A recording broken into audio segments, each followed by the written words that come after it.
kita akan tanya ke Mas Emil. Mas Emil, jadi Mas Wagub tadi teman-teman semua sudah dengar ini ada perjalanan yang susah, perjalanan yang banyak tantangan dan rintangan, macam-macam jenisnya.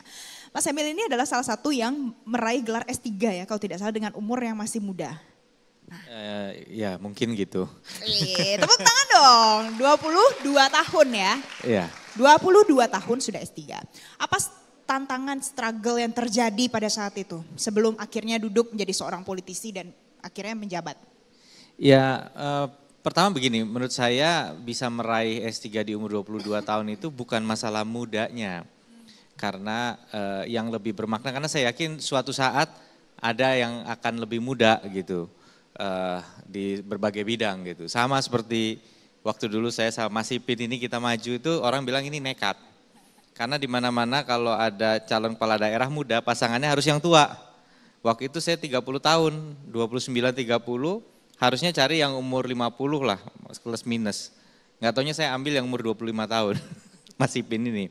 Jadi, tapi kan hari ini ternyata udah bukan sesuatu yang unik lagi lah menemukan kepala daerah muda gitu. Tapi zaman dulu ya ini muri ini, Mas Ipin ini dapat muri karena umur 25 tahun.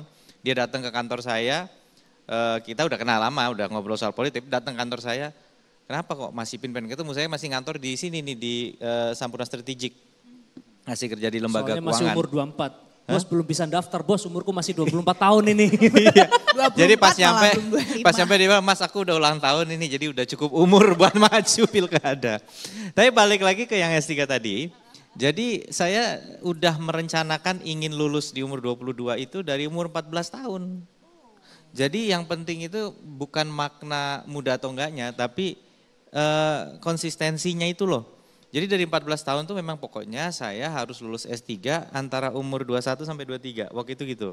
Karena habis baca buku yang ditulis ayahnya Pak Prabowo. Beliau kan itu ekonom top di Indonesia, namanya Profesor Sumitro Joyo Hadikusumo. Prof. Sumitro itu lulus PhD juga muda, mungkin pada zamannya antara 25 apa plus minus ya gitu. Jadi saya pengen kayak Prof. Sumitro gitu. Nah akhirnya saya waktu itu lagi ngambil beasiswa di Singapura. Saya sekolah di Raffles Institution, itu beasiswa dari ASEAN dan itu sekolah yang alumninya salah satunya Lee Kuan Yew, ya pendiri Singapura. Nah saya baca buku itu, saya planning udah.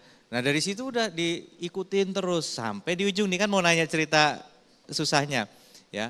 Jadi ada susahnya tentu harus ambil jalur nekat juga ya. Pertama harus keluar dari, waktu itu kan sudah dapat tawaran lanjut lagi beasiswa di Singapura. Tapi kalau saya ambil jalur itu saya akan nggak bisa lulus di umur 22, jadi saya harus nekat pindah jalur. Tapi yang paling saya ingat adalah waktu mau ujian disertasi. Waktu mau ujian disertasi, nyampe di Jepang nih mau ujian disertasi, udah selesai semua, nggak taunya tiba-tiba demam di sana. Demamnya parah banget, nggak sembuh-sembuh, nggak membaik. Padahal masih ada jarak waktu mungkin 5-6 hari lah sebelum ujian tesis itu, apa 1 minggu gitu. Itu 3 hari, 4 hari nggak membaik sama sekali. Sampai akhirnya dibawa ke rumah sakit, diopname, lemes, dibawa, akhirnya dipindahin lagi, dites lagi sama orang Jepang, terus dokternya bilang, you have some kind of blood disease. Gue bilang mati gue ini sebenarnya. Blood disease kan, ya blood disease saya pikir mati gitu kan. Ya udahlah, tapi ditanya sama teman-teman, Mil ini gimana ujian tesisnya? Nggak mau saya gitu, karena udah di planning dari umur 14 tahun kok. Jadi nggak boleh mundur lagi tuh ujian. Tapi ini sakit serius, blood disease? Nah sakit enggak, kalau apa? hari ini masih hidup kan. Jadi ada ceritanya lagi nih. Jadi tapi tetap tesis pada waktu itu? Iya lagi mau ujian disertasi, udah selesai disertasinya. Okay. Kan jadi disertasi selesai dari bulan November, Desember 2006. Tapi dapat jadwalnya kan diuji, dites dulu sama naskahnya dilihat dulu sama profesor dari berbagai negara. Terus habis itu baru dapat jadwalnya bulan Mei. Itu pas mau ulang tahun. Jadi kalau misalnya saya lewat ya nggak bisa lagi lulus 22. Masih masuk range sih 23, tapi kan sayang 22. Akhirnya pokoknya saya mau ujian. Nah begitu itu akhirnya ujian di rumah sakit. Ujian di rumah sakit, examinernya datang, pengawasnya datang, dibuatin audio conference. Yang menilai itu ada di ruangan di sana, saya ada di situ, diuji.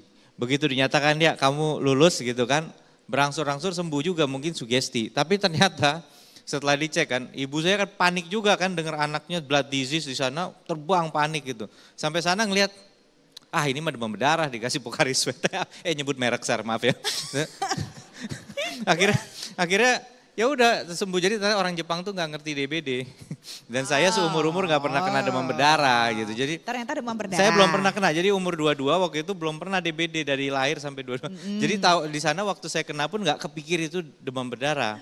Gitu. Jadi dan dengan analisa dokternya jadi makin tapi artinya kalau kita udah planning, don't let anything get your way gitu. Maksudnya udah pokoknya kalau udah itu jalan terus. Mau sakit, mau diopname, mau apa, kalau udah punya cita-cita pokoknya kejar terus. Itu kira-kira yang menjadi makna dari perjalanannya. Boleh tepuk tangan. Jadi yang sudah punya plan, dikejar plannya ya. Jangan karena sakit, karena apa, akhirnya plannya jadi terbengkalai itu. Padahal masih masuk range loh kalau sampai 23, kan masih bisa kan sebenarnya. Ya tapi kan kita waktu itu pokoknya sudah ya bisa 1 tahun earlier kan kenapa enggak gitu ya. Jadi pokoknya berjuang betul lah. Jadi kalau kita gampang kemudian ya udahlah gitu ya, itu nanti akhirnya slippage meleset tuh bisa terus-terusan. Jangan kendor ya. Iya kan, karena saya waktu itu sudah sambil bekerja. Saya udah jadi konsultan juga di salah satu proyeknya Bank Dunia. Jadi sangat rawan untuk itu bisa meleset kalau didiemin terus gitu. Dan momentum, karena kadang-kadang kan misalnya diundur nanti diuji ulang, mungkin selera dari pengujinya bisa berbeda loh. Kemudian akhirnya suruh revisi lagi.